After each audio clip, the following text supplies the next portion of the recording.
Our Hiligaynon word for the day is 𝗧𝗢𝗢. 𝗧𝗢𝗢 means to scatter, spread, to undo, unmake, demolish, destroy, break in pieces, to disintegrate, fall out or off and spread in all directions, as grain escaping through a hole in a sack or the like. 𝗧𝗢𝗢. 𝗧𝗢𝗢. Ginwasag sang hangin ang mga dahon nga laya sang kahoy.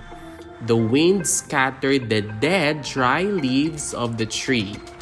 Ginwasag sang hangin ang mga dahon nga laya sang kahoy. Kun itukap mo ang sako, ang iya sulod iwasag. If you shake the sack, its contents will fall out.